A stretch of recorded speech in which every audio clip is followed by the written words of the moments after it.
Eighth pay commission यानी कि 8वें वेतन आयोग को लेकर लगातार अपडेट सामने आ रहे हैं। कई बड़ी मीटिंग्स चल रही हैं। मीटिंग्स में कई तरीके के फैसले भी लिए जा रहे हैं और अब जैसे जैसे 8वें वेतन आयोग के लागू होने का समय नज़दीक आता जा रहा है, इसी के साथ जो कर्मचारी संगठन है वो एक मांग उठा रहे हैं, वो है ओल्ड पेंशन स्कीम की। वो लगातार कह रहे हैं कि पुरानी पेंशन लागू की जाए ताकि रिटायरमेंट के बाद फिक्स पेंशन मिलती रहे। इसके लिए लगातार मांग उठाई जा रही है, लेकिन अब हालात ऐसे बन चुके हैं कि ओपीएस यानी कि ओल्ड पेंशन स्कीम की वापसी पहले जितनी आसान नहीं मानी जा रही। आखिर ऐसा क्यों और क्या सरकार कोई नया रास्ता निकाल सकती है, या यही सवाल जो है वो आज लाखों परिवारों को परेशान भी कर रहा है कि ओल्ड पेंशन स्कीम की बहाली सरकार क्यों नहीं कर रही है। एनपीएस से जो है वो कर्मचारी खुश नज़र नहीं आ रहे हैं।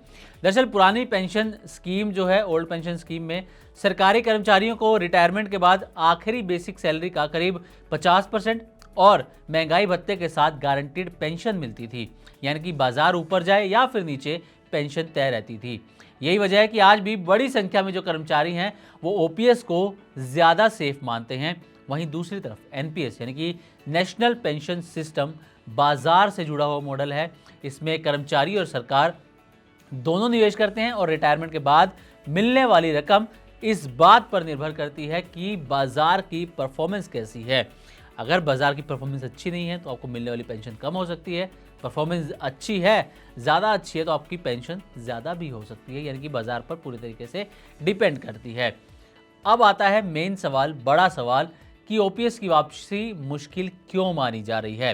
दरअसल इसकी सबसे बड़ी वजह है एनपीएस में जमा हो चुका भारी भरकम पैसा। तो रिपोर्ट्स के मुताबिक करीब 16.5 लाख करोड़ रुपए का फंड पहले ही एनपीएस में जमा हो चुका है नेशनल पेंशन सिस्टम में। इसमें कर्मचारियों और सरकार दोनों का योगदान शामिल है। इतने बड़े फंड को अचानक से वापस ओपीएस मॉडल में बदलना सरकार, बाजार और फाइनेंशियल सिस्टम तीनों के लिए एक बड़ा चैलेंज बनकर सामने आता हुआ समझा जा रहा है। और यही कारण है कि अब कई कर्मचारी संगठन जो है वो पूरे तरीके से ओपीएस लागू करने की बजाय ओपीएस जैसी गारंटी की मांग कर रहे हैं। अभी कुछ जो मीटिंग हुई है पीछे 8 पे कमीशन को लेकर, उसमें भी इस तरीके की मांग की गई है ओल्ड पेंशन स्कीम को लेकर कि उसी तरीके जैसा एक गारंटी मॉडल जो है वो लाया जाए। अब इसमें भी एक बड़ा अपडेट है जो हम आगे आपको बताने वाले हैं। वो चाहते हैं कि एक ऐसा मॉडल जिसमें एनपीएस बना रहे, लेकिन कर्मचारियों को कम से कम एक तय पेंशन की गारंटी मिल जाए, फिक्स पेंशन की गारंटी मिल जाए। कुछ यूनियन का कहना है कि कई कर्मचारियों को एनपीएस के तहत रिटायरमेंट के बाद सिर्फ 200 रुपये से 2000 रुपये तक की पेंशन मिल रही है, जो फ्यूचर के लिए सबसे बड़ी चिंता है। अब 8वें वेतन आयोग के दौरान कर्मचारी संगठनों ने सिर्फ ओपीएस ही नहीं बल्कि फिटमेंट फैक्टर बढ़ाने, पेंशन रिवीजन, ज़्यादा प्रमोशन और डीए सुधार जैसी कई डिमांड्स भी रखी हैं। कई संगठनों ने कम से कम 3.0 फिटमेंट फैक्टर की मांग की है, जिससे सैलरी और पेंशन में बड़ा उछाल आ सकता है। अब यहाँ सबसे दिलचस्प बात यह है कि सरकार भी पूरी तरह इस बहस को नज़रअंदाज नहीं कर रही। हाल की बैठकों में पेंशन से जुड़े कई मुद्दों पर चर्चा हुई है। रिपोर्ट्स के मुताबिक 8वें वेतन आयोग को पेंशन रिवीजन और कर्मचारियों की चिंताओं पर सुझाव देने के लिए भी कहा गया है, लेकिन सरकार के सामने सबसे बड़ी चुनौती है बैलेंस बनाना।